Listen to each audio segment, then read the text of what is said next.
Bapak dan Ibu-ibu sekalian, jamaah salat Jumat.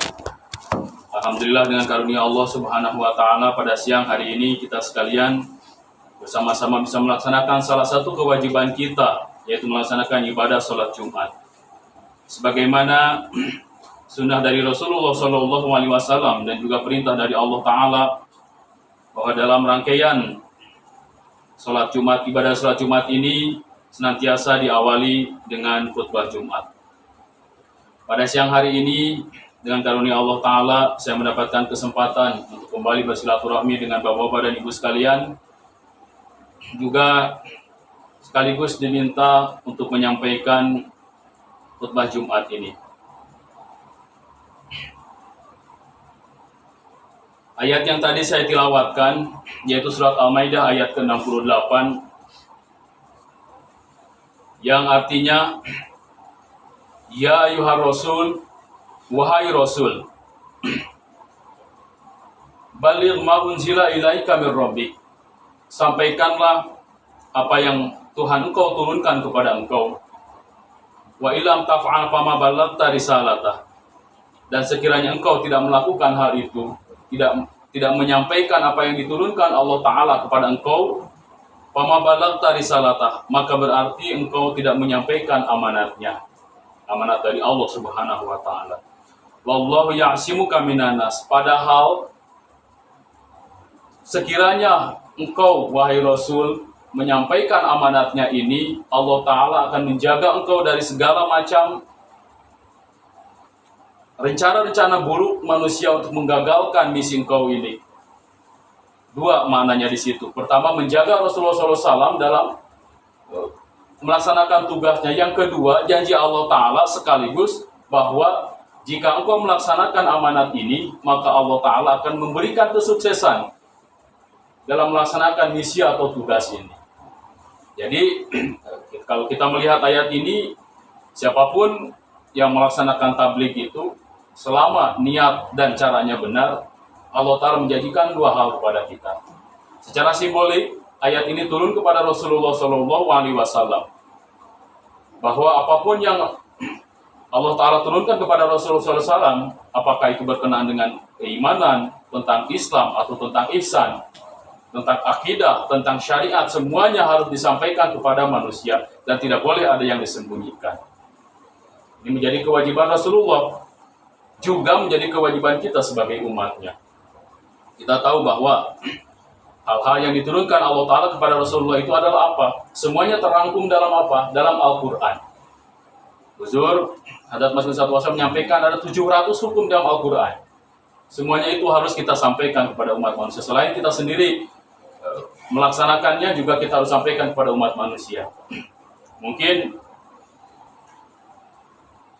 ketika berbicara tentang Rasulullah SAW kaitannya dengan ayat ini, tentu bagi kita sekalian tidak terlalu sulit, karena kita paham bahwa yang Allah Ta'ala turunkan kepada Rasulullah SAW itu adalah apa? Al-Quran. Dan melalui perantaraan Jumat inilah Al-Quran ini pun sekarang sedang dibumikan di seluruh dunia. Bahkan misi penyebaran Al-Quran ini sudah di 220 negara di dunia. Tetapi dalam konteks kekinian, dalam konteks di mana jamaah Imam Mahdi ini sudah terbentuk, ma unzila ilaika mir rabbika ini tidak sama dengan apa yang turun kepada Rasulullah SAW. Kalau kepada Rasulullah SAW kita sudah jelas, semua orang juga sudah jelas bahwa yang turun kepada Rasulullah SAW itu adalah apa? Al-Quran. Tetapi di sini dalam konteks kita kekinian, yang dimaksud dengan ma unzila ilaika mir rabbika tadi, selain daripada syariat Islam, ada yang lebih spesifik lagi yang harus kita tablighkan kepada seluruh umat manusia, baik itu sesama saudara kita yang muslim maupun yang belum Islam. Yaitu apa? Di dalam satu ilham, Allah SWT menyampaikan kepada Hadrat Masih Maud Masih ibni Maryam, Rasulullah Faud Cukahe. Ini yang turun kepada Hadrat Masih Maud Al-Masih ibni Maryam, utusan Allah Ta'ala itu Faud Cukahe, sudah wafat. Sudah wafat, Al-Masih ibni Maryam itu sudah wafat. Iskerang mehokat Wadah ke muafik tu ayahe. Sedangkan Al-Masih yang akan di akhir zaman itu adalah engkau yang membawa sifat-sifat, yang membawa karakter dari Hadrat Isa Al-Masih yang dulu datang kepada Bani Israel. Sangat jelas sekali di sini bahwa bagi kita sekalian, Muslim Ahmadi, di akhir zaman ini yang harus kita tablighkan selain daripada syariat Islam, selain daripada hukum-hukum Al-Quran, yang lebih spesifik lagi adalah menyampaikan kepada seluruh umat Islam khususnya bahwa Al-Masih yang dijanjikan kedatangannya kedua kali oleh Rasulullah SAW itu sudah datang. Imam Mahdi yang dijanjikan yang akan membawa kemenangan kepada Islam dan umat Islam di seluruh dunia ini, bahkan yang akan menyebarkan kedamaian, menciptakan dan menyebarkan kedamaian di dunia ini sudah datang. Wujudnya adalah Hadrat Mirza Ghulam Ahmad alaihi wassalam. Ini yang harus kita sampaikan. Kalau kita menyampaikan kepada saudara kita yang lain, misalkan bahwa rukun iman itu ada 6, yang mereka juga sama dengan kita. Mereka meyakini rukun iman itu ada 6, kita juga sama meyakini rukun iman itu ada 6. Rukun Islam itu ada 5, mereka juga sama. Al-Quran itu harus kita pelajari, harus kita kaji, harus kita amalkan, mereka juga sama.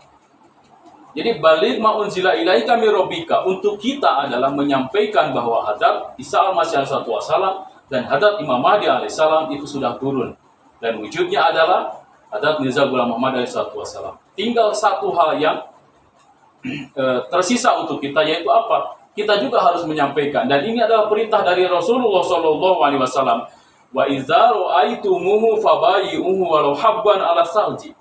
Ketika engkau mendapati Imam Mahdi itu, ketika engkau mendapati Isa Al-Masih itu, fabayyuhu, maka kalian itu harus baiat kepadanya. Kalian harus baiat kepadanya. Jadi kita baiat kepada Hadrat Masih Wasallam itu bukan keinginan kita, bukan. Itu adalah perintah Rasulullah SAW. Kalau timbul satu pertanyaan pada kita, ada 2 orang, si A dan si B. Si A dari 10 perintah dari Rasulullah 9 dia laksanakan. Sementara si B dari 10 perintah Rasulullah 10-10-nya dia laksanakan. Pertanyaannya, siapa yang lebih bertakwa dalam pandangan Allah Ta'ala di antara si A dan si B? Tidak ada perdebatan, pasti si B. Dari sekian perintah Rasulullah SAW, selain kita harus berbuat baik kepada orang tua, harus berkata jujur, harus amanah, harus mempelajari Al-Quran, menyebarkan Al-Quran, hormat kepada yang lebih tua, menyayangi yang lebih, dan banyak lagi perintah-perintah dari Rasulullah SAW. Salah satunya adalah apa? Salah satunya adalah baiat kepada Rasulullah, kepada Hadrat Imam Mahdi SAW. Kita tidak menutup mata bahwa saudara-saudara kita Muslim yang lain itu dari 100% perintah Rasulullah mungkin sesuai dengan keadaan mereka, 99% mereka laksanakan, tapi satu tidak mereka laksanakan, yaitu baiat. Tentu dalam pandangan Allah Ta'ala, Muslim yang imannya sempurna itu adalah yang melaksanakan perintah Rasulullah SAW secara sempurna. Jadi kita baiat itu bukan keinginan kita, tapi ketaatan kita kepada Rasulullah SAW. Kalau kita tidak baiat kepada Imam Mahdi, kita berarti belum taat pada perintah Rasulullah. Bagaimana mungkin ketika kita menghadap Allah Ta'ala, kita di depan persidangan Allah Ta'ala, ketika ditanya, kenapa kamu sudah ketemu Imam Mahdi? Kenapa kamu tidak baiat? Bagaimana pertanggungjawaban kita di hadapan Allah Ta'ala? Nah, hadirin yang saya muliakan, ini adalah kewajiban kita untuk menyampaikan kebenaran ini kepada siapapun. Tetapi bukan kewajiban kita untuk menjadikan dia baiat. Itu adalah pekerjaan Allah Ta'ala. Menjadikan seseorang itu baiat itu adalah pekerjaan Allah Ta'ala. Pekerjaan kita, tugas kita itu adalah baligh ma unzila ilaika mir rabbika. Bertabligh, menyampaikan kebenaran. Itu tugas kita. Masalah orang nanti mau baiat atau tidak, itu urusan dia dengan Allah Subhanahu wa Ta'ala. Karena kan kita tidak tahu. Tapi satu hal, Hadrat Masih Wasallam mengatakan orang-orang yang berfitrat baik itu pasti akan berdatangan dan akan masuk ke dalam jemaat ini. Dan kita tidak tahu dari 10 orang yang kita kenal, tetangga-tetangga kita, dari 10 orang ini siapa yang punya fitrat yang baik. Bagaimana cara mengetesnya, cara mengujinya? Sampaikan kebenaran tentang Hadrat Masih Wasallam ini kepada mereka. Dari situ kita akan tahu siapa yang berfitrat baik. Yang berfitrat baik dia akan ditarik oleh Allah SWT dan akan baiat kepada Hadrat Masih Wasallam. Jadi sudah turun perintah dari Hadrat Khalifah bahwa beliau ingin dihadiahi usia 100 tahun Jemaat Ahmadiyah Indonesia itu adalah dengan 100.000 mubayyin. Nah, ini adalah tanggung jawab kita, tugas kita. Kalau kita melakukan tabligh dengan cara yang benar, dengan niat yang benar, Allah Ta'ala pun akan memudahkan jalan kita. Memang betul bahwa ketika kita beriman kepada Hadrat Imam Mahdi itu, Rasulullah tadi dalam hadis sudah dikatakan, walau habban ala salji, meskipun kalian harus merangkak di atas salju. Artinya apa? Kalau orang faham bahwa beriman kepada Imam Mahdi itu akan banyak ujian. Ada ujian ekonomi, ujian dari keluarga. Saya sendiri misalkan mendapatkan ujian dari keluarga. Tahun 2000 saya banyak diusir dari rumah. Yaitu walau habban ala salji, itu adalah ujian dari Allah Ta'ala. Jadi yang saya muliakan, kita semuanya bisa bertabligh. Karena kewajiban tabligh itu bukan kewajiban mubalik saja, tapi kewajiban setiap Ahmadi. Kita bisa bertabligh apakah dengan menyampaikan dalil atau minimal kita memiliki sikap yang baik dengan setiap orang. Menjaga standar akhlak kita yang tinggi dengan setiap orang. Hadrat Masih Maud SAW bersabda, hendaklah akhlak kalian itu menjadi tanda keahmadiyahan kalian. Artinya bahwa setiap Ahmadi itu harus memiliki standar akhlak yang tinggi. Ini tabligh yang paling mudah, tabligh bilhal, dengan akhlak kita, dengan lidah kita. Kalau orang-orang melihat apa yang kita lakukan, itu akan menjadi bukti bahwa orang Ahmadiyah ini adalah orang-orang yang benar, orang-orang yang lurus, bukan sebaliknya. Sehingga Huzur Hadrat Khalifatul Masih senantiasa mengingatkan pada kita sekalian, setiap Ahmadi itu harus menjaga diri dengan sebaik-baiknya. Jangan sampai apa yang kelemahan-kelemahan pribadinya itu justru akan merugikan jemaat. Hadirin yang saya muliakan, ini saja yang bisa saya sampaikan dalam khutbah Jumat kali ini. Mudah-mudahan di lain kesempatan kita bisa mengkaji lebih dalam lagi berkenaan dengan masalah pertablighan ini. Karena sepulang dari Rabah kemarin, di Rabah juga kita mendapatkan petunjuk-petunjuk yang luar biasa dari Wakilul A'la dalam hal ini. Wa akhiru da'wana alhamdulillahirabbil alamin.